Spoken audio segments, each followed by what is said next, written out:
नमस्कार, स्त्रीकाल YouTube channel और Facebook live पे आपका स्वागत है। एक बार फिर से हम एक बहुत महत्वपूर्ण चर्चा के लिए जुटे हैं। ये चर्चा है हमारे पाठ्यक्रमों या शिक्षा से संबंधित। हम जानते हैं कि सत्ता के लिए शिक्षा बहुत महत्वपूर्ण होती है, क्योंकि वो शिक्षा उनके लिए ये नागरिकों को बनाने का, गढ़ने का और उनको नियंत्रित करने का एक महत्वपूर्ण उपकरण होता है। जबकि नागरिक शिक्षा को अपने विकास के साथ, अपनी सामाजिक गतिशीलता के साथ जोड़ते हैं। सत्ता की कोशिश हमेशा ये होती है कि शक्ति संतुलन को और राजनीति को अपने हक में साधने के लिए वो शिक्षा को साधने की कोशिश करती है, और खास तौर पर उसकी पहली चोट या पहली कोशिश इतिहास और सामाजिक विज्ञान, खास करके राजनीति, इन चीजों को अपने हिसाब से बदलने की होती है। हाल के दिनों में शिक्षा को लेकर के, खास करके एनसीईआरटी के द्वारा शैक्षिक पाठ्यक्रमों में बदलाव को लेकर के काफी बहस तेज रही है। आज हमारे साथ इस जरूरी मुद्दा पे चर्चा करने के लिए लक्ष्मण जी हैं। वो इतिहासकार हैं और शिक्षाविद भी हैं। तो आज की हमारी चर्चा का विषय शिक्षा का भगवाकरण है, और हम लक्ष्मण जी का बहुत बहुत स्वागत करते हैं। नमस्कार लक्ष्मण जी। सबसे पहले तो यही कि जो हाल के दिनों में एनसीईआरटी के पाठ्यक्रमों में जो बदलाव हुआ है, उसको आप कैसे देखते हैं? एनसीईआरटी के पाठ्यक्रमों में बदलाव इसलिए भी बहुत महत्वपूर्ण हो जाता है क्योंकि ये ऐसे पाठकों के लिए किताबें हैं जब उनका मानस बनता हुआ होता है। वो उनके अंदर अभी इतना विवेक नहीं विकसित होता है कि वो जो प्राइमरी फैक्ट है उनको अपने हिसाब से विश्लेषित कर सके। यानी कि वो अभी उनका मानस बनता रहता है, और ये दीर्घ काल में समाज और देश को प्रभावित करता है। तो सबसे पहले आप अपनी पहली इन चीजों पर प्रतिक्रिया दें, फिर हम लोग बातचीत के सिलसिले को आगे। लक्ष्मण जी। बहुत बहुत धन्यवाद, और स्त्री काल के सभी आयोजकों का शुक्रिया, और विनय जी आपका शुक्रिया कि थोड़ा अपना वॉल्यूम तेज कर लीजिएगा। अच्छा, अब कुछ बेहतर आ रही है आवाज? हाँ, ठीक है। तो बहुत शुक्रिया, चूंकि मेरा थोड़ा गला खराब है इसलिए भी आवाज थोड़ी धीमी आ पा रही होगी, लेकिन बहुत धन्यवाद कि एक बहुत जरूरी और संवेदनशील विषय पर यह बातचीत रखी गई है। वैसे तो पूरी शिक्षा व्यवस्था पर बहस कम होती जा रही है। कलम और किताब पर बात होने के दौर में त्रिशूल और तलवार का माहौल है, इसलिए इस पर बातचीत कम हो रही है, लेकिन अच्छा है कि आप लोगों ने इस पर बातचीत रखी है। दूसरी बात ये कि बातचीत का दायरा बहुत विस्तृत हो सकता है।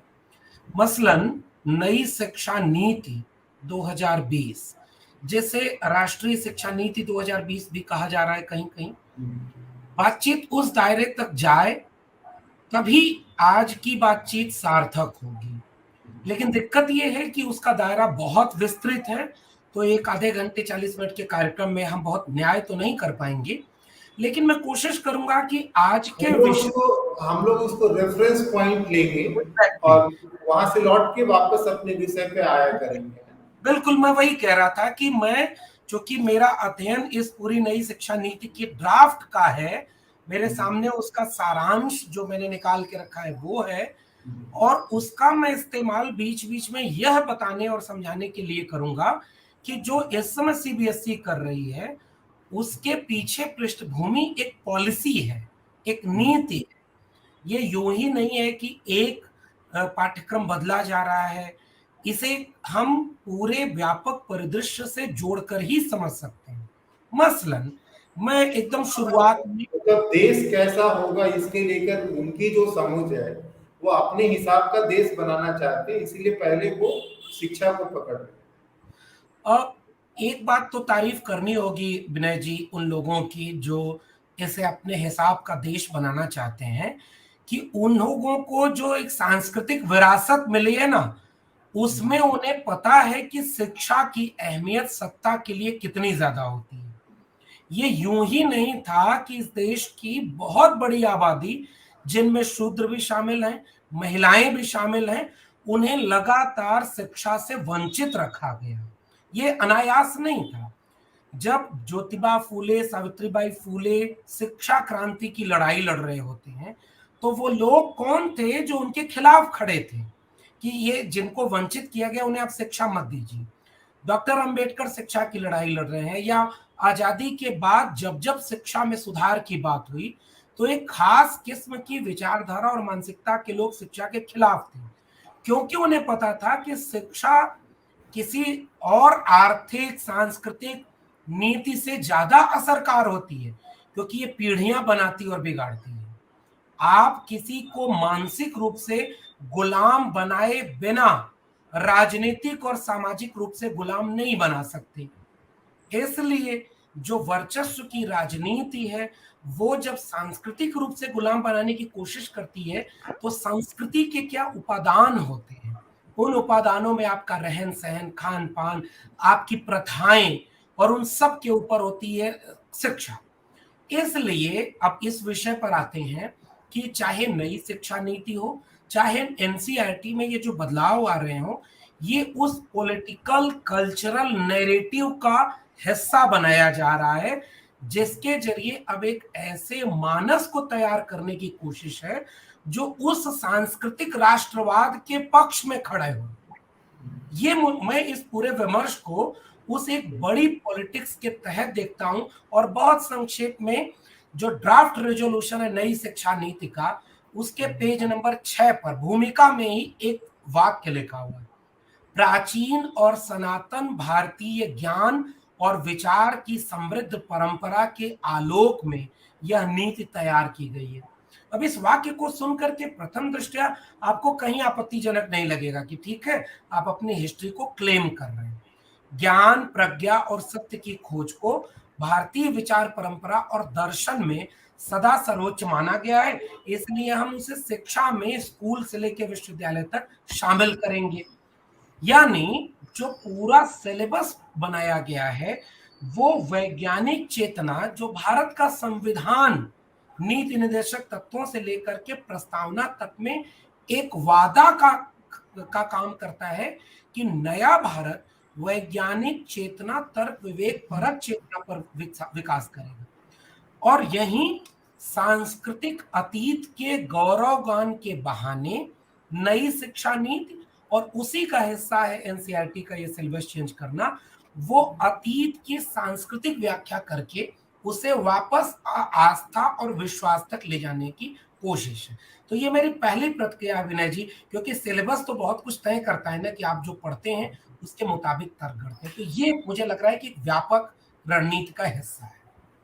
जी हाँ, आपने सही केवल यहाँ ही नहीं बल्कि जब हम स्टीरियोग्राफी की बात करते हैं तो एरिक हॉब्सबॉम ने भी ये कहा कि भाई जो 3 रास्ते लोगों के सामने खुले हुए थे यूरोप में भी सोशल मोबिलिटी के लिए, उसमें मिलिट्री और एजुकेशन बहुत इम्पोर्टेंट था सोशल मोबिलिटी के लिए। और यहाँ भी हम ये देख रहे हैं कि जो शब्दों का चयन है वो भी, और जो उनकी कोशिश है, जो उदाहरण है, क्योंकि जो सोर्सेज हैं, सोर्सेज की शिफ्टिंग की बात हो रही, मॉडल्स जो रोल मॉडल्स हैं उनके शिफ्टिंग की बात हो रही है। जब हम जो रोल मॉडल रखना चाह रहे हैं और उनका जो गौरव है उनको वो तथ्यों के आधार पर से ज्यादा वो भावना के आधार पर खड़े करना चाहते हैं और उसको वो डिबेट से बाहर ले जाना चाहते हैं। एग्जैक्टली मैं भी यही देख पा रहा हूँ कि अभी हम लोग अपनी बातचीत के दूसरे चरण में जब आएंगे तो हम लोग तथ्यों की बात करेंगे कि वर्तमान में स्कूल और विश्वविद्यालय शिक्षा की स्थिति क्या है। आप इस पॉलिसी ड्राफ्ट को अगर आगे पढ़ें तो पेज नंबर 6 पर लिखा गया है कि पुराने जो ड्राफ्ट थे वो वैज्ञानिक चेतना की बात तो करते थे, लेकिन समावेशी नहीं हो पाए। नई शिक्षा नीति समावेशीकरण की ओर ले जाएगी, बहुलतावादी समाज के निर्माण की बात करेगी। और विडंबना देखिए, इस पैराग्राफ का पहला वाक्य कहां से शुरू हो रहा है? शैक्षिक प्रणाली का उद्देश्य अच्छे इंसान का विकास करना है, जो तर्क संगत विचार और कार्य करने में सक्षम हो, वैज्ञानिक चेतना की बात कर रहा हूं। इसी में मैं चूंकि आगे वक्त मिले ना मिले, मैं एक दो चीज दिखा देना चाहता हूं। जैसे एग्जाम्पल में त्रिभाषा फार्मूला, संस्कृति का अतीत का जो पूरा मामला है, वो मातृभाषा, क्षेत्रीय भाषा और इन सारी चीजों में लैंग्वेज के कॉम्प्लेक्स को दूर करने की शर्त, जो ग्रेडेड सिस्टम था उसे लाने की शर्त कि हम परीक्षाओं के दबाव से मुक्त करें विद्यार्थी को, कोडिंग सिस्टम की शुरुआत यानी ग्रेड दिया जाएगा परीक्षा की बजाय उन पर वो होगा, मल्टी स्ट्रीम पढ़ाई का की बात की गई है, क्रॉस करिकुलर एक्टिविटी है, क्रॉस करिकुलर एक्टिविटी की साइंस वाला आर्ट भी पढ़े, आर्ट वाला कॉमर्स भी पढ़े, तमाम चीजें, स्किल डेवलपमेंट की बात, ये कुछ मैं इशारे कर रहा हूं। अब मेरा कहना ये है, आपने जो जैसे होता है ना, हाथी के दांत दिखाने के कुछ और, खाने के कुछ और, आपने बीमारियां बिल्कुल सटीक पकड़ी, लेकिन जो इलाज दिया है वो बेहद खतरनाक है, पुरानी बीमारी का इलाज न करते हुए नई बीमारियां पैदा करने वाला है। मसलन अगर आप त्रिभाषा फार्मूले की बात करते हैं, तो त्रिभाषा फार्मूला कहां कहां इंप्लीमेंट होगा, कैसे इंप्लीमेंट होगा, साइंसेज में, मेडिकल में, इंजीनियरिंग में, जुडिशियरी की प्रैक्टिस में, उसका कोई रोड मैप नहीं है। ग्रेडेड सिस्टम ऑलरेडी इंट्रोड्यूस है हायर एजुकेशन में, उस ग्रेडेड सिस्टम ने कोई क्वालिटी चेंज किया है क्या, ये आपके सामने नहीं। यहाँ लक्ष्मण जी, मैं इसलिए यहाँ पे एक छोटी बात आपकी, तो आप ज्यादा प्रॉब्लम आइडियोलॉजिकल देखते हैं या ज्यादा प्रॉब्लम जो है वो उसके स्ट्रक्चरल और फंक्शनल देखते हैं? नहीं, हाँ, बहुत बहुत अच्छी बात है, यही मैं कहने भी वाला था। असल में जो स्ट्रक्चर बनाया गया है उसके बेस में एक आइडियोलॉजी है। वो आइडियोलॉजी वह जानती है कि अगर साइंटिफिक टेम्परामेंट डेवलप होने दिया गया, मॉडर्न थिंकिंग प्रोसेस डेवलप होने दिया गया, तो जो उनकी आइडियोलॉजी है जो रिग्रेसिव है, जो रेट्रोस्पेक्टिव ले जाती है आपके पूरे पूरे नागरिक बोध को, ज्ञान मीमांसा की बजाय आस्था पर ले जाती है, इसलिए उस विचारधारा के मुताबिक ये स्ट्रक्चर बनाए गए। मैं केवल ये इशारा कर रहा था। फंडिंग आप बढ़ाएंगे नहीं, नए स्कूल खोलने की बजाय स्कूल बंद करने की पॉलिसी है नई शिक्षा नीति में। जो ग्रेडेड ऑटोनॉमी है वो ग्रेडेड ऑटोनॉमी ही इसलिए है कि धीरे धीरे मल्टीपल ग्रेजुअली उनको प्राइवेटाइज किया जा सके। ये इसलिए किया जा रहा है कि शिक्षा जो अनिवार्य व निःशुल्क शिक्षा की एक संकल्पना राष्ट्र करता था, वो राष्ट्र अब अपनी भूमिका पीछे कर रहा है और इसको प्राइवेटाइज कर रहा है। इसलिए यहाँ वो एक और चीज आपसे क्लैरिफाई करना चाहता हूँ, क्या आपको लगता है कि जो जहाँ बाकी चीजों में स्टेट पीछे हटा है, अपने वेलफेयर रिस्पॉन्सिबिलिटी से पीछे हटा है, तो क्या यहाँ इस पहल में भी स्टेट की साजिश ये है कि वो अपनी जो उनकी रिस्पॉन्सिबिलिटी है सबको शिक्षा देने की, उससे किसी न किसी बहाने वो छुट्टी पाना चाहता है और स्किल के नाम पे या इफिशियंसी के नाम पे वो प्राइवेट प्लेयर्स को लाना चाहते हैं? मैं एक छोटा सा उदाहरण डेटा के रूप में देना चाहता हूं सर। अब 1,05,000 स्कूल बंद किए जा चुके हैं अब तक, सरकारी स्कूल। मध्य प्रदेश में 17,000, और ये 1 साल पुराना डेटा है। यूपी में 17,000, राजस्थान में 13,575, आंध्रा में तकरीबन 12,000, बिहार में तकरीबन 11,000। 50% स्कूल, ये डेटा सरकारी डेटा है, और ये 50% विद्यालय ऐसे हैं जहाँ शिक्षक छात्र अनुपात नहीं है, इमारतें नहीं है। 2000 में जो बजट एलोकेशन था, वो पैसा 2019 में 3,74,00,000 था, जो घट करके जो घटा है सन 2000 से, जिसमें 83,99,443 ये बजट का हिस्सा था, प्रतिशत में है। यानी बजट लगातार कम किया जाना ये दिखाता है। और दूसरा छोटा सा डेटा और दे दूं, कॉलेज कितने बंद हुए। अखिल भारतीय तकनीकी शिक्षा परिषद का ये डाटा है। 2014 में 15 में 17,077, और ये 2019-20 में आकर के 92, 762 से 690,000 सीटों की कटौती हुई है। लाइसेंस रद्द किए गए हैं, 164 नए खुले, जिनमें 29,000 सीटें बढ़ी, यानी 690,000 सीटें घटी हैं। और नैनो साइंस और तमाम ग्रेडेड ऑटोनॉमी के जरिए जो सेल्फ फाइनेंस कोर्स है वो बढ़ रहा है। अब आंकड़ों को मैं आसान करता हूं, आंकड़ों को आसान करके अगर मैं आपके सामने रखूं तो ये साबित करता है कि पिछले 1.5 से 2 दशकों में पॉलिसी मेकिंग में स्टेट ने अपने को पीछे किया है पूरे एजुकेशन देने के मामले में। इसलिए सिलेबस बिल्कुल ठीक बात है। अब तो यूपीएससी, सीबीएसई और नई शिक्षा नीति, ये जाहिर सी बात है, ये तय करेंगे कि जो शिक्षा का जो पूरा सिलेबस बन रहा है वो उनकी विचारधारा के मुताबिक बन रहा है। हम इस पे आ रहे हैं, लेकिन ओवरऑल जो एजुकेशन क्राइसिस है वो इतना खतरनाक है कि अब एक गरीब कमजोर मजलूम के बच्चों को प्राइमरी एजुकेशन नहीं मिल पाएगी, हायर एजुकेशन तो पूरी तरह से बर्बाद। इसलिए ये एक मेजर एजेंडा है जो उनकी आइडियोलॉजी को सपोर्ट करता है और वो नागरिक बोध और ज्ञान के विमर्श को खत्म कर रहा है। जो बचा खुचा स्पेस है उसे वो सिलेबस बदल करके खत्म कर रहा है। मेरा आकलन ये है। और सिलेबस बदलाव किस दिशा में जा रहा है, आप वापस क्या पढ़ाएंगे? अब आप या तो एक चैप्टर लगा दीजिए कि नाली के गैस से चाय कैसे बनी थी, बादल आ गए तो रडार काम कैसे करने बंद कर दिए, या आप बता दीजिए। आप इसका मतलब ये पढ़ाएंगे कि महाभारत काल में इंटरनेट था, तो आप फिर ये कैसे बताएंगे कि बाद के आधुनिक ज्ञान विज्ञान में आप पीछे क्यों हो गए? तो आपको क्लैश दिखेगा। अब एक आइडियोलॉजिकल क्वेश्चन रेज करता हूं। चारवाक, लोकायत, पदार्थवादी दर्शन, षट दर्शन के सांख्य और वैशेषिक दर्शन, इन सब को आप ग्लैमराइज करके कहते हैं कि हमारे यहाँ साइंस एंड टेक्नोलॉजी थी, लेकिन आपने उस साइंस एंड टेक्नोलॉजी के पूरे कल्चर को कैरी फॉरवर्ड नहीं किया। आप कबीर को नहीं शामिल करते, आप रविदास को नहीं शामिल करते, तो सोशल और कल्चरल प्रोग्रेसिवनेस को खत्म करके वेद और पुराण के रिग्रेसिवनेस को आपने अपनी आइडियोलॉजी के बेस में चुना है। तो जब आपकी आइडियोलॉजी के बेस में ही साइंस एंड टेक्नोलॉजी नहीं है, तो आप सीबीएसई के सिलेबस को बदलेंगे जब, तो उसमें नए शोध, नए विमर्श नहीं आएंगे, वैदिक गणित आएगी।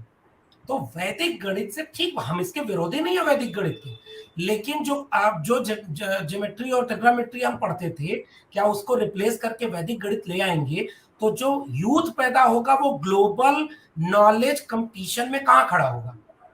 ये मेरा क्वेश्चन है। इसलिए आप पूरे सिलेबस के चेंजिंग पैटर्न को देखिए, वो हाईली रिग्रेसिव है, हाईली दक्षिणपंथी सोच और समझ के ऊपर निर्भर करता है। अब इसके जवाब में कोई हमसे ये कह सकता है कि भाई पीछे भी तो वामपंथी विचार के आधार पर बना, तब आप क्यों नहीं बोले?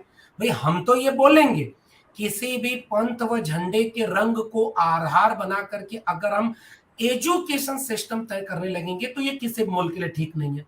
फिर भी ये जवाब तो जो रेसिस्टेंस कर रहे हैं लोग, उनको ये जवाब तो ढूंढना पड़ेगा कि क्यों फ्रांसवा गोतिया कहेगा कि नहीं, ये स्टेट की रिस्पॉन्सिबिलिटी है कि वो एक ऐसा एजुकेशन सिस्टम बनाए जिसमें लोगों को अपने नेशनहुड पे प्राइड हो।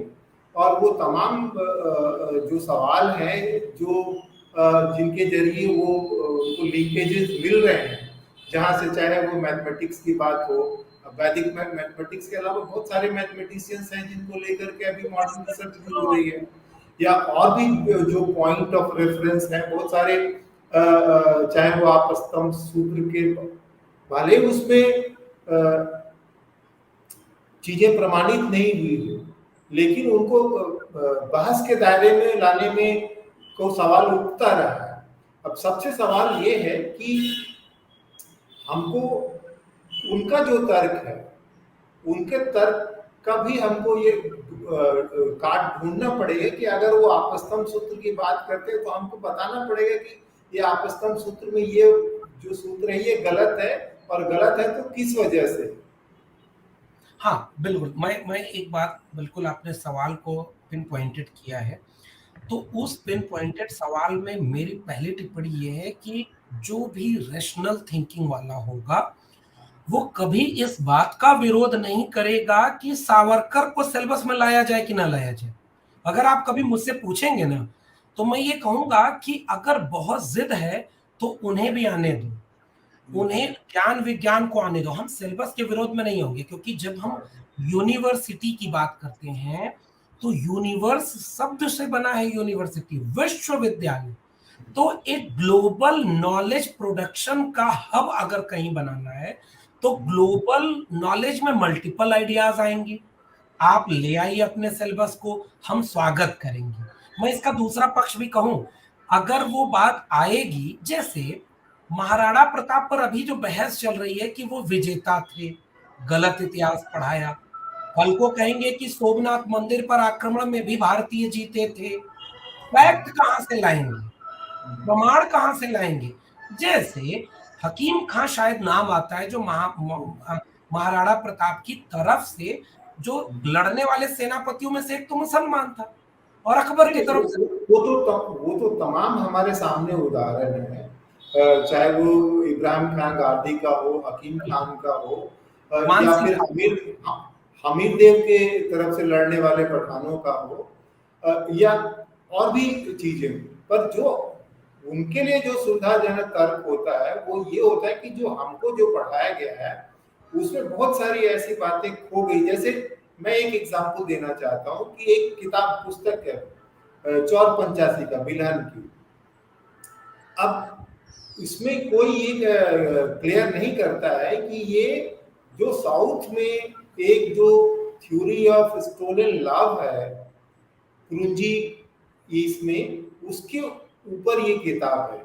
जबकि आम उत्तर भारतीय पाठक जो होता है वो ये मानता है कि ये चोर पंचासी का मतलब चोरी से कुछ रिलेटेड चीज है, जबकि वो बेसिकली वो एक खास तरह के प्रेम संबंधों के ऊपर लेकर के किताब लिखी गई है, जिसकी प्रेरणा या मूल जो है वो तमिल साहित्य से आती है। तो जहां हमने फाके छोड़ दिए, जहां से वो हमारे अंदर घुसते हैं, उसको भी प्लग इन करने की जरूरत है। हाँ, ये बिल्कुल ठीक, वही वाली बात मैं भी कह रहा था विनय जी, कि हम ये कह ही नहीं सकते कि आप इन चीजों को इंट्रोड्यूस मत करिए। हमें तो ये कहना होगा ना, फिर हम ये कहेंगे कि अगर ला रहे हैं तो मृक्ष कटिकम शूद्रक का वो हर सिलेबस में लगाइए। अब आप आइए ना, मृक्ष कटिकम पर भी बात करेंगे, शूद्रक पे बात करेंगे, कालिदास के सांस्कृतिक विमर्श पर बात करेंगे कि शिव किस रूप में चित्रित है कालिदास के यहाँ। नहीं, आप इस पे भी बात करिए कि जो तोलकप्पियम लिखा गया है उसके लेखक तोलकप्पियार को क्यों बैन कर दिया गया, किस वजह से बैन कर दिया गया, उसका आखिरी नाम क्यों नहीं आता है? आपके देश में गौरी लंकेश, नरेंद्र दाभोलकर, पंसारे को गोली मारी उनकी किताब और कलम की वजह से न मारी। तो आप एक तरफ तो ये दिखाते हैं कि आपका कैडर ज्ञान विरोधी है, वो विश्वविद्यालयों को बदनाम करता है, वो पूरी मुहिम चढ़ता है कि विश्वविद्यालय बर्बाद हो जाए। हमारे डीयू में सेमिनार हो रहा है कि अखंड भारत कैसे बनेगा, बना करियो सेमिनार। हम ये कह रहे हैं कि आप अगर इन सारी चीजों को ले आ रहे हैं, लेकिन एक खतरा विनय जी क्या है, ये बात से सहमत हूं मैं कि हमने कुछ लूप होल खोले जिसका वो इस्तेमाल कर रहे हैं, ये बिल्कुल ठीक बात है। पहले भी झंडे का रंग देख करके सिलेबस बनाए गए, लेकिन अंततः उन्होंने भारतीय मेधा को, मुझे तो कभी कभी ये लगता है कि जैसे 2020 क्रिकेट में कई बार बैट्समैन जो होता है बॉलर के पेस का इस्तेमाल करता है, और उसी तरह ये जो सत्ता तंत्र है ये आपके पेस का इस्तेमाल अपने हक में कर लेती है। बिल्कुल बिल्कुल ठीक बात है।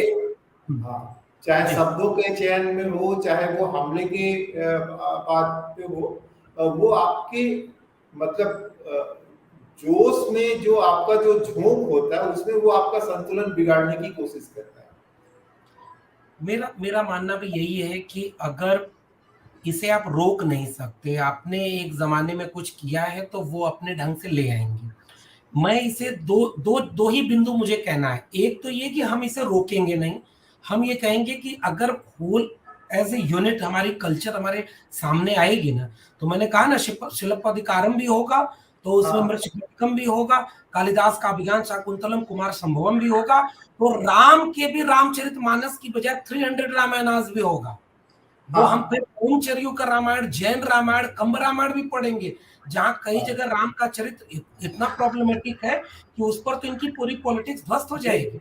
नहीं, हमको ये भी बताने की जरूरत है कि क्यों शांतनु जो है राजा होते हुए भी उससे अपनी बात नहीं मनवा पाए, क्योंकि वो हमेशा जब भी निषादों की बात आती तो निषाद राज की बात आती। बिल्कुल। तो उनका एक एक ऑथोरिटी, उनकी एक पावर थी। ऐसा नहीं था कि वो बिल्कुल ही हाशिए पर थे। तो उनका जो पूरा अव्यक्त या उनके बारे में नहीं कहा गया, उनका कैसा था, वो चीजें भी सामने लाने की जरूरत है।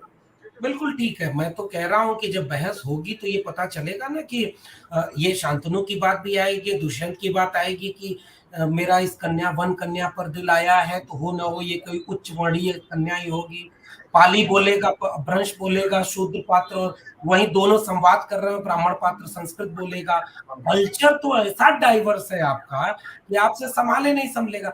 मेरा खतरा मुझे जो विनय जी दिख रहा है कि कहीं ऐसा ना हो कि विमर्श का वे वातायन, आनो भद्दो कन्वंतो देवायो, सारी खिड़कियां खोलने का जो एक ऋग्वेद का सूत्र कहता है, उसमें कई तार्किक खिड़कियां बंद करके अगर कहीं एक झूठ की खिड़की मात्र खोल दी गई, तो हम तो सच बताते समझाते रह जाएंगे, सच नहीं जाएगा जनता तक। और एक खास किस्म का दक्षिणपंथी विचार कहीं पाठ्यक्रम के जरिए इतना हावी ना हो जाए कि हम उसे दूर करते न जाए। हाँ, ये नहीं, जरूरत इस बात की है कि आज जब भी इस बात को स्वीकार किया जा रहा है कि हार्ड पावर से ज्यादा महत्वपूर्ण सॉफ्ट पावर है, और चाहे वो राजनीति हो, चाहे वो डिप्लोमेसी हो, उसमें सॉफ्ट पावर का की ताकत का इस्तेमाल हो रहा है, तो हमको भी ये बात समझनी होगी कि हम उसका कैसे उपयोग कर सकते हैं। मैं एक और उदाहरण देता हूँ विनय जी, आज की परिचर्चा जो कि बहुत शानदार है, तो मैं एक बात कहता हूँ। मैं हिंदी पढ़ाता हूँ,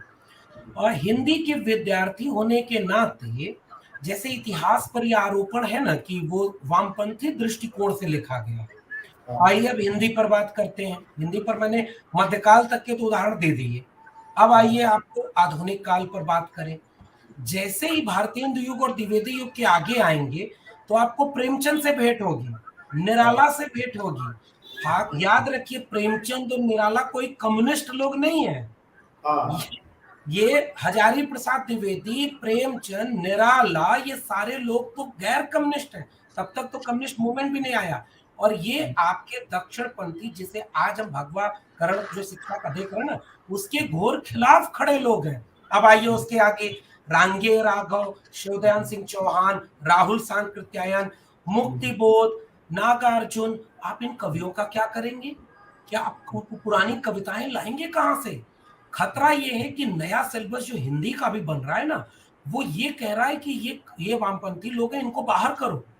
फिर कल को क्या कहेंगे? ओम प्रकाश वाल्मीकि, प्रोफेसर तुलसीराम, उसके बाद ये सारे दलित लोग, फिर अस्मितावादी विमर्श के नाम पर स्त्री विमर्श, इनको भी तो खारिज किया जाएगा। और कहा जाएगा कि एक अदृश्य से सो कॉल्ड राष्ट्र के खिलाफ हैं ये लोग, क्योंकि ओम प्रकाश वाल्मीकि तो पूछ रहे हैं कि कुआं ठाकुर का, खेत ठाकुर का, तालाब ठाकुर का, तो अपना क्या? ये तो बड़ा मुश्किल सवाल हो जाएगा। जब हाँ। स्त्री विमर्श में महिलाएं पूछ रही हैं, हम कहाँ हैं? तो वो आप वो डर। ओम प्रकाश वाल्मीकि उसी सवाल को आगे करते हैं जो सवा शेर गेहूं में जो बिल्कुल, प्रेमचंद जो सवाल उठाते हैं कि ब्राह्मण का एक भी पैसा आप दबा रखोगे तो भट्टी धरती फोड़ के निकलेगा। धरती फोड़ कर निकलेगा, और बिल्कुल। जब वो कहते हैं भगवान से डर नहीं लगता है, तो वो जो ये है कि सब ऊपर अपने ही आदमी, वो तुम छोड़ दो, वो हम देख लेंगे। बिल्कुल ठीक बात है। सदगति कहानी क्या होगी? मैं वही कह रहा हूँ, मैं ये चिंतित हूँ कि मानसिक रूप से, वैचारिक रूप से इतना दिवालियापन। रामचंद्र शुक्ल ने जब अपने इतिहास में लिखा कि सिद्धनाथ जैन साहित्य को आदि काल में शामिल नहीं करना क्योंकि धार्मिक साहित्य है, तो हजारी प्रसाद द्विवेदी ने पूछा कि फिर भक्ति आंदोलन को क्यों शामिल कर रहे हैं, संत काव्य को क्यों शामिल कर रहे हैं? हमारा जो साहित्य और ज्ञान विज्ञान और शिक्षा का क्षेत्र है, विमर्श का क्षेत्र है। विमर्श को कभी भी एक रंग से नहीं रंगा जा सकता। शिक्षा का यह जो भगवाकरण है, मेरे हिसाब से यह कभी भी सफल नहीं होगा, कामयाब नहीं होगा। हाँ, कुछ पीढ़ियां जरूर बर्बाद करेगा। वो झूठ परोसेगा। हो सकता है कल को ये सिलेबस बनाने के लिए एक तो बेची जा रही शिक्षा वो अलग, सब पॉलिसी। सब अच्छा, लक्ष्मी जी, एक ये सवाल हमेशा से मेरे मन में उठता है, और वो भी चाहे वो विज्ञान के मामले में भी मैं ये पूछता रहता हूँ कि तथ्य तो वही होते हैं, विश्लेषण अलग अलग होता है, पर उनके पास ये जो जमात, जो बुद्धिजीवियों की जो नई जमात आती है, वो किस आधार पे आती है जो बिल्कुल सफेद को काला बता देते हैं? नहीं, ये बिल्कुल ठीक सवाल है, और उत्तर आधुनिकता ने कम से कम एक क्योंकि गंभीर। क्योंकि हम्म, इन्वायरमेंट की भी जब बात आती है तो कानून है वहां पे कि आपको इन्वायरमेंटल इम्पैक्ट असेसमेंट करना हो, और जो आदमी सर्टिफिकेट देता है कि इसका कोई नुकसान नहीं है, वो उसी बिरादरी से आता है। हाँ, तो बिल्कुल। ये नए इतिहास लेखन में भी वो इतिहासकार ही पकड़ करके लाते हैं, पर वो किस ब्रीड के होते हैं? मैं वही कह रहा हूं कि कल्पना करिए कि जब आप किसी दौर को एक चश्मे से देखते हैं, तो मैं फिर से कह रहा हूं कि एक भक्ति मूवमेंट था, एक तो भक्ति आंदोलन, उसका नाम दे दिया संत काव्य परंपरा को। लोग तो ये कहते हैं कि वो मुक्ति आंदोलन था, जैसे पूरा निर्गुण पंथ। तो पैरेलल दो विचार खड़े हैं ना। अब वहां ये अवकाश है कि नागरिक बोध किसके पक्ष में खड़ा होगा। वो रैदास के बेगमपुरा के पक्ष में, कबीर के अमर देसवा के, या रामराज के पक्ष में तुलसी के। यानी डाइवर्सिटी है। हाँ, वो भी सबसे जरूरी तो वो मानस है, क्योंकि एग्जैक्टली। उदाहरण उदाहरण तो आपको तुलसीदास में प्रगतिवादी भी और प्रतिगामी भी दोनों मिलेंगे। कवितावली में उसी तुलसीदास ने घोर प्रगतिशील कविताएं हाँ, लिखी। अपने हिसाब से उदाहरण ढूंढ लेते हैं जो इवन आपको इवन पता। मेरा तो काम है तुलसी पर। विनय सर, कभी फुर्सत में राम या उस पर बात होगी तो बात करेंगे। कैसे कई जगह पर राम के कैरेक्टर के, जो हमारे सामने जो कैरेक्टर है उसके बियॉन्ड एक राम ऐसा गढ़ते हैं तुलसीदास अपने रामचरितमानस में, जो आरएसएस और विश्व हिंदू परिषद से बिल्कुल मेल नहीं खाता। मगर ये अपढ़ और कुपढ़ लोगों की जमात राम को ग्लैमराइज कर दी। इसी जो आपका सवाल था वो यही था कि हम उस मानस को कैसे बचा सकते हैं, या जो विमर्श चल रहा है कि वो झूठ को भी सच बना के पेश कर दे रहे हैं। बलात्कारियों के पक्ष में खड़े होने वाले दौर में हम सब, तो वो झूठ के भी पक्ष में खड़े होने वाले बुद्धिजीवी हमें मिल गए हैं। वो बुद्धिजीवी ये साबित कर रहे हैं, कल को वो कह देंगे कि बाल नरेंद्र की कथा को भी नैतिक शिक्षा की 5वीं कक्षा की एक पाठ में जोड़ा जाए, कि कैसे बाल नरेंद्र भगवा तो ले आए तालाब से, मगरमच्छ का एक बच्चा भी ले आए। ये सिलेबस में बनेगा। और हरियाणा में इसकी पहल हुई, मध्य प्रदेश में इसकी पहल हुई, और सीबीएसई। अब इस प्रश्न पर अगर मैं लौटूं, एकदम शुरुआत में एक बाल मानस, जिस मानस की हम बात कर रहे हैं, वो एक एक विकसित मानस है, जिसे हम नागरिक बोध से अपेक्षा करते हैं कि देश बर्बाद होगा तो नागरिक बर्बाद कर रहे हैं। बाल मानस का क्या होगा जब सीबीएसई उसे बचपन से ही एक ऐसा सिलेबस पढ़ाएगी जो हाईली रिग्रेसिव हो, कर्मकांड, अंधविश्वास पर हो, जिसे हम शिक्षा का भगवाकरण आज की बातचीत में कह रहे हैं। वो तो इतना खतरनाक है कि रेशनल थिंकिंग भी गायब हो जाएगी। मतलब जो सत्ता जो है बिल्कुल बाजार के फॉर्मूले पे चल रही है, जैसे वो भी उनका जो फॉर्मूला की कैच देम यंग, वो हाँ, बच्चों के प्रोडक्ट को बच्चों को पकड़ लेते हैं, और बच्चों के जो प्रोडक्ट है वो सबसे महंगे हैं, और उनको बिल्कुल। लगता है एक बार बच्चा अगर हमारा कस्टमर हो गया तो वो लाइफ लॉन्ग एक कैप्टिव कस्टमर हुआ। रिलीजन रिलीजन यही काम करता है। वो शुरुआत से ही करता है। कास्ट के मैटर में आप देखिए, बचपन से छोटे से बच्चे को कैसे पता है कि छोटी बिरादरी के बच्चे के साथ दोस्ती नहीं करनी, उसके, क्योंकि वो ट्रेनिंग घर में हुई। वैसे रिलीजन की ट्रेनिंग घर में हुई, वैसी नागरिक बोध की ट्रेनिंग भी तो घर में होनी है। वो ट्रेनिंग हम नहीं दे पा रहे। इसलिए अब जैसे एक बड़ी प्यारी सी पुस्तक है, आपके शो को बहुत गंभीर लोग देखते होंगे, जापान की एक पतली सी पुस्तक है, उसका नाम देखिए, मैं अभी स्लिप कर रहा हूँ, जो बच्चों के ऊपर लिखी गई है। उस पुस्तक में बाकायदे एक बच्चे को लेकर की परवरिश कैसे होती है, उस पुस्तक में ये बताया गया कि आप कितना बाल मनोविज्ञान संवेदनशील होता है। अगर थोड़ा भी दाएं बाएं आप कर दे तो उसमें रचनात्मक कौशल विकास मर जाएगा, स्वाभाविक विकास नहीं होगा। और आप नहीं नहीं, मेडिकल साइंस में भी जिस तरह एक वो है कि गोल्डन आवर्स, कि आप इस अवधि के भीतर अगर पेशेंट को ले आएंगे तो पेशेंट बच जाएगा, हाँ। उसी तरह ये गोल्डन पीरियड होता है बच्चों के कॉग्निटिव डेवलपमेंट का, जिसमें आपको हर लिहाज से उनके एक्सपोजर के लिहाज से, उनको न्यूट्रिशन के हिसाब से उनको बहुत सावधान रहने की जरूरत है, क्योंकि उनका असर उनके बाद के बिहेवियर पे काफी पड़ता है। क्योंकि स्कूल में वो जो चीजें बताई जाती है उसके परे भी वो चीजें सीखते हैं, और नहीं वो जो मैं वही कह रहा था सर, उस पुस्तक का नाम है तोत्तो चान। तो हाँ तोत्तो चान में एक छोटी सी बच्ची है, जो आप बात कह रहे हैं ना, बिल्कुल उसी का, वो एक शिक्षिका की डायरी है बेसिकली। वो बार बार उसमें ऑब्जर्व कर रही थी कि वो छोटी सी बच्ची किस तरह से उसका डेवलपमेंट हो रहा है, उसके आसपास का उस पर असर क्या हो रहा है, एक बाल मानस को कैसे बनाया और बिगाड़ा जा सकता है। यूं ही नहीं, इस देश का प्रधानमंत्री जो वोटर नहीं है, छोटे बच्चे, उनसे मिल रहे हैं कल्चरल प्रोग्राम के जरिए, क्योंकि पता है कि अगर 5 साल पहले उनमें हम कुछ बीज वपन कर देंगे तो जब वो वोटर बनेगा तो आएगा हमारी दिशा में। वैसे ही पाठ्यक्रम तो बिना चुनावी प्रचार के एक जनमानस तैयार करना है, वोटर तैयार करना, और ये खेल कई देशों में खेला गया। वो भी पॉलिटिकल स्ट्रेटेजिस्ट भी जो है, उनकी भी नजर जो है वो फर्स्ट टाइम वोटर्स पे होती है, क्योंकि उनका रेजिमेंटेशन नहीं हुआ रहता है, तो उनको बहुत आसानी से ये जो प्रचार माध्यम है उससे उनको प्रभावित किया जा सकता है।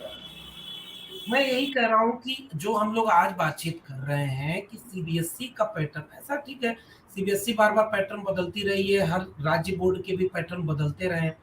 सवाल इस बात पर खड़ा होना चाहिए कि हमारे आज के जितने भी सवाल हैं, जो चुनौतियां बतौर समाज हमारे सामने मुंह खड़ी हैं, उन चुनौतियों, उन मुश्किलों से लड़ते हुए उनके समाधान के दिशा में जिस तरह से हम अपनी पूरी एकेडमिया को ले जाना चाहते हैं, क्या ये सारे प्रयास उस दिशा में हो रहे हैं, या पूरे के पूरे नए मानस को उस दिशा में ले जाया जा रहा है जो विचारधारा के आधार पर उनके फेवर में जा रहा है, जैसे हम शिक्षा का भगवाकरण कह रहे हैं।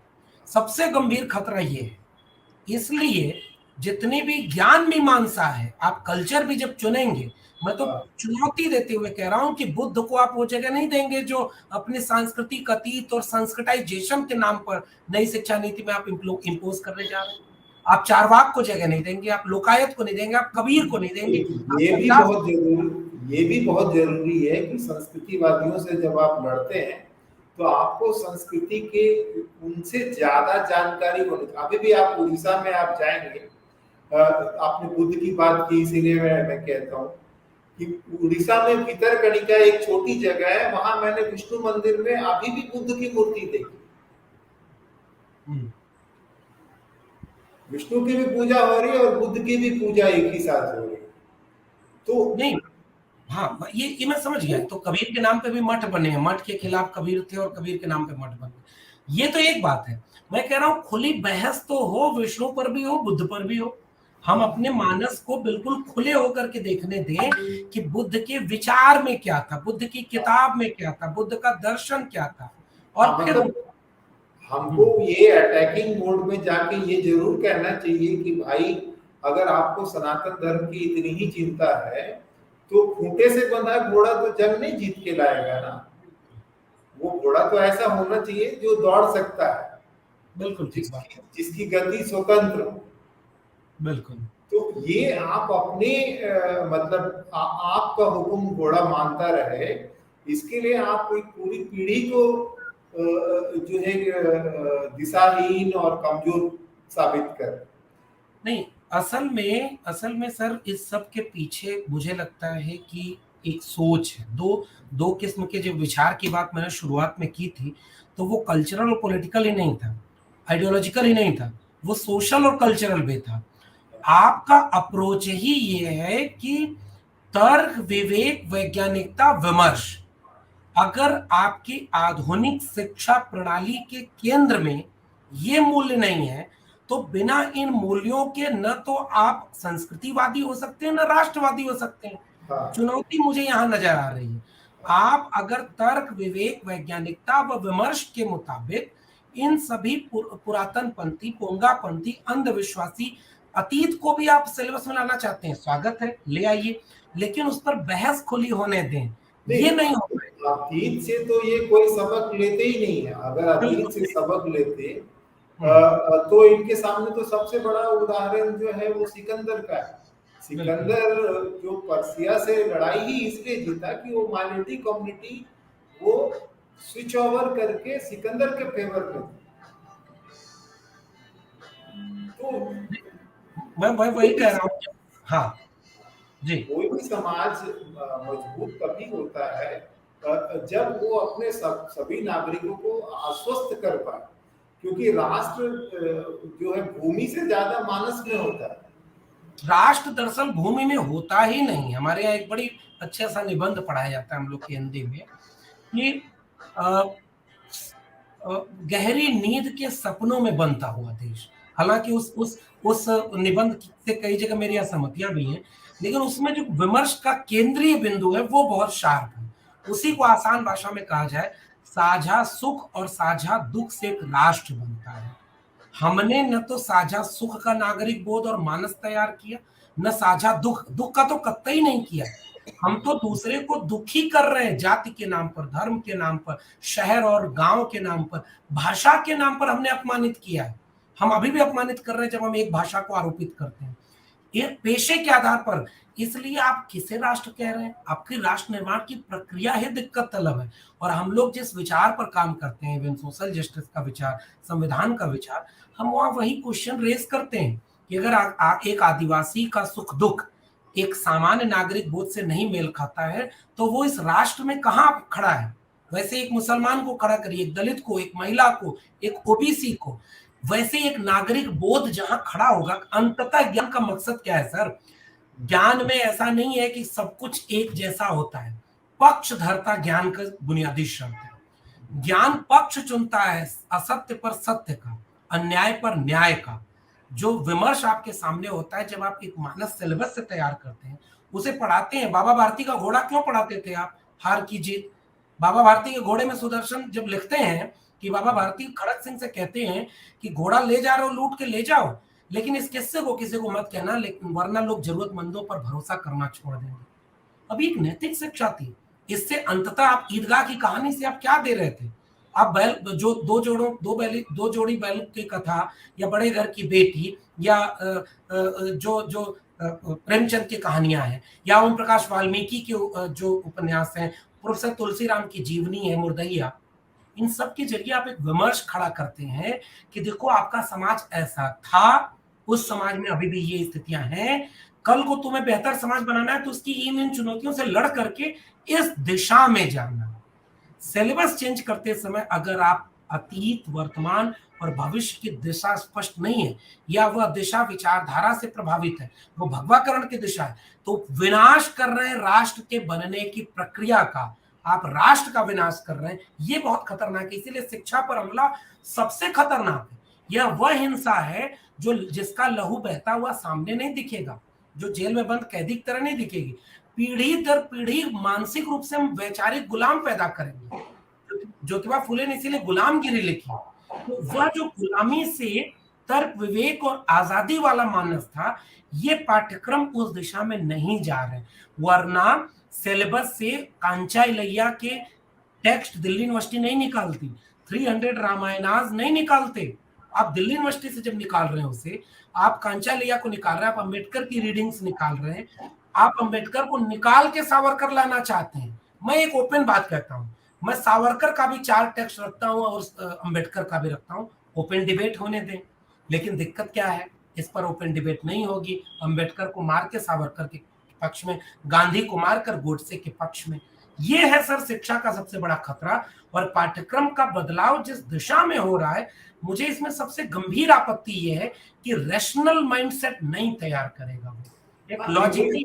हाँ, वही सबसे जरूरी चीज है वो जिसको बोलते हैं कि सही मानस का विकास। क्योंकि चाहे हम कोई भी हीरो चुन ले, कोई भी मॉडल चुन ले, उसका चरित्र एक हरा नहीं होता है। बिल्कुल। एक दौर में वो बहुत ही प्रोग्रेसिव होता है, तो एक दौर में रिग्रेसिव भी हो सकता है। और कंप्लीट जैसा कुछ नहीं होता।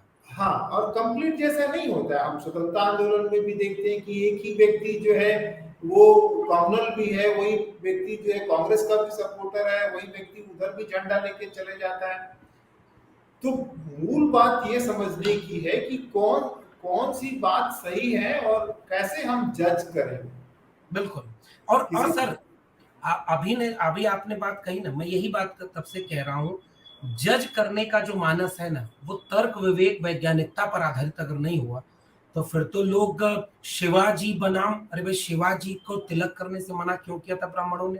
अतीत तो शिवाजी शिवाजी का गुण गाने वाले लोग जो कम्युनल उनका इस्तेमाल करना चाहते हैं, वो ये नहीं बताते हैं कि शिवाजी के दादा मालोजी भोसले मलिक अंबर के यहाँ ही उसने छापामार लड़ाई सीखी थी, बिल्कुल। और वही मराठों का सबसे स्ट्रॉन्ग पॉइंट था।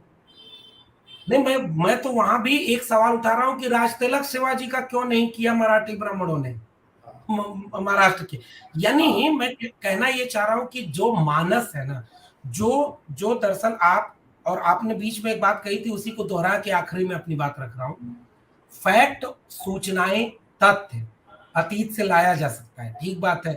चिनुआ अचाबे ने कहा ना कि शिकारियों के इतिहास में हिरणों की गाथाएं नहीं मिलेंगी। एक तो शिकारी अगर इतिहास लिख रहा है, जब भी सत्ता पक्ष हावी होकर के सिलेबस बनाएगी, इतिहास लिखेगी, तो उसमें जो हाशिए के लोग हैं उनकी आवाजें नहीं आएंगी।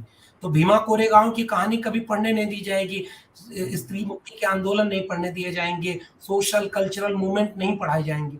अब होगा क्या कि अब आप रोक तो पाएंगे नहीं, भीमा कोरेगांव की पढ़ाई आपके सिलेबस में नहीं होगी, जनता के मानस में होगी। आप मानस में गोडसे को लाएंगे, गांधी मानस में रहेगा। आप सावरकर को लाएंगे, अम्बेडकर रहेगा। लेकिन ये बहुत दिन तक इसलिए नहीं रह पाएगा क्योंकि सत्ता। मेरा सवाल लक्ष्मण जी यहाँ पर एक और बात है कि आज जिस युग में हम लोग जी रहे हैं, डिजिटल युग में, इसमें आप स्रोतों पर तो अंकुश नहीं लगा सकते, पर जो सबसे कठिन सवाल ये है कि ये जो गलत सूचनाएं, हाफ बेक्ड फैक्ट, जो चीजों को बिल्कुल गंदला कर रही है, वो कैसे रुकेगा, कैसे हम उनसे अपनी चीजों को बचा पाएंगे। क्योंकि आज जो बाजार जो खतरनाक है वो आपकी रुचियों के बारे में, आपकी निजी जानकारियों के बारे में आपसे ज्यादा अवेयर होता है, और लोगों के इस भ्रम का कि बहुत बड़ी जनसंख्या को ये नहीं पता होता है कि पारसी नाम और मुस्लिम नाम एक जैसे हो सकते हैं, फिरोज नाम पारसी का भी हो सकता है, और वहां से वो ये साबित करने की कोशिश करता है कि इंदिरा गांधी ने मुस्लिम से शादी की। सही बात है। नहीं, मैंने अभी जो बात मैं कह रहा था वो यही बात कह रहा था विनय सर। जैसे मैंने कहा ना कि भीमा कोरेगांव को आप इतिहास में नहीं लिखेंगे तो ऐसा नहीं है कि नहीं आएगा, तथ्य तो उभर के आएंगे। वैसे ही दूसरे तरफ से भी तथ्य आएंगे। तथ्यों और सूचनाओं को आने से नहीं रोका जा सकता। बिल्कुल ठीक बात है कि इसके पीछे बाजार भी काम करने लगा है, नई तकनीकी सूचना प्रौद्योगिकी आ गई है। लेकिन इससे घबराने का भी नहीं है। बस चिंताजनक बात यह है, तथ्यों के चयन, तथ्य आधारित विमर्श के अवकाश और निष्कर्ष, इन तीनों को अगर सत्ता संचालित और नियंत्रित करने लगी, प्रायोजित करने लगी, तो सब कुछ तबाह हो जाएगा। तथ्यों का आना यहाँ एक एक बात मुझे याद, एक तथ्य याद आती है, हालांकि इसका दूसरी तरह से भी लोग उपयोग कर सकते हैं। जब देवबंद की स्थापना की गई थी तो उसमें पहली शर्त ये रखी गई थी कि ये शासन से हम कोई भी पैसा नहीं लेंगे। जब आपकी फिनेंशियल ऑटोनॉमी होती है तो आप एक ढंग से अपने वैचारिक ऑटोनॉमी को भी कायम रख सकते, सत्ता के इससे बाहर रह सकते हैं। खैर ये तो एक बात थी, हम अपनी चर्चा के अंतिम दौर में पहुंच रहे हैं, तो आप चलते चलते अंत में क्या कहना चाहेंगे, एक आखिरी टिप्पणी हम लोग लेकर के। आखिरी टिप्पणी कहना मुश्किल है क्योंकि खतरा इतना बड़ा है। पता नहीं हम लोगों ने जो बातचीत की, श्रोता इस बात की टिप्पणी जरूर करेंगे कि उससे अंततः उन्हें ऑब्जेक्टिवली कुछ मिल रहा है या नहीं।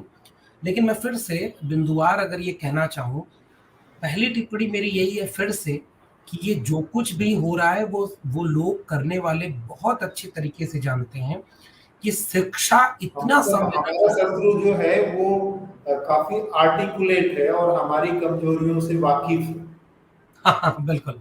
तो मेरा कहना यही था कि वो लोग जो ये सब कुछ कर रहे हैं, उन्हें शिक्षा की अहमियत शायद उन लोगों से ज़्यादा पता है, जिन्हें ज़्यादा पता होनी चाहिए थी कि शिक्षा उनके लिए कितनी मुक्ति का रास्ता है।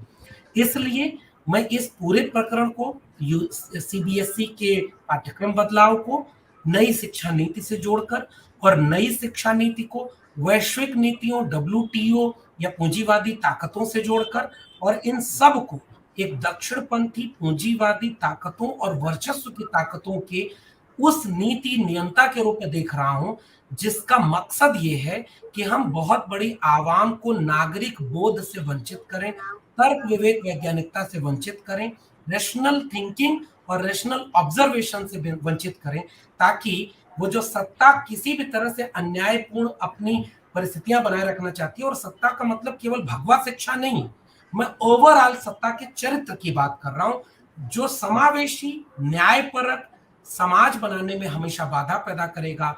न्याय अन्याय अगर व्यक्ति का हो तो भी दुखद है, लेकिन शिक्षा के साथ किया जा रहा पाठ्यक्रम, नई शिक्षा नीति, प्राइवेटाइजेशन, उसमें वंचित शोषित आवाजों को दबाया जाना, एक विचारधारा को हावी किया जाना, यह इतना बड़ा अन्याय है जो पीढ़ियां बर्बाद कर देगा। इसलिए हमें इसे आसान भाषा में लोगों तक ले जाना होगा और इसकी इसकी तार्किक विवेचना करनी चाहिए। और आपने बहुत मुझे आमंत्रित किया इस बहुत गंभीर विषय पर। आप सबका बहुत बहुत आभार, धन्यवाद। अंत में चलते चलते हम अपने दर्शकों को ये कहना चाहेंगे कि जिस ढंग से सत्ता हमारे खिलाफ प्रतीकों का इस्तेमाल कर रही है, हम भी चर्चा कर रहे हैं भगवाकरण का, उसने बहुत सावधानी से अपने हथियार चुने हैं और हमें जरूरत है उन हथियारों की प्रकृति और उन हथियारों की चोट कहाँ पड़ रही है उसे हम समझे, तभी हम शायद बचाव कर पाएंगे। और लक्ष्मण जी का बहुत बहुत धन्यवाद और उन तमाम दर्शकों का भी बहुत बहुत धन्यवाद जो हमारे साथ इस चर्चा से जुड़े रहे। शिक्षा की अहमियत है, शिक्षा मुक्ति का मार्ग दिखाती है और हर तरह के जोखिम से और हर तरह से दबाव से मुक्त होने के लिए हमें शिक्षा की जरूरत है और उसे बचाए रखने की आवश्यकता है। आप सबका बहुत बहुत धन्यवाद। बहुत धन्यवाद।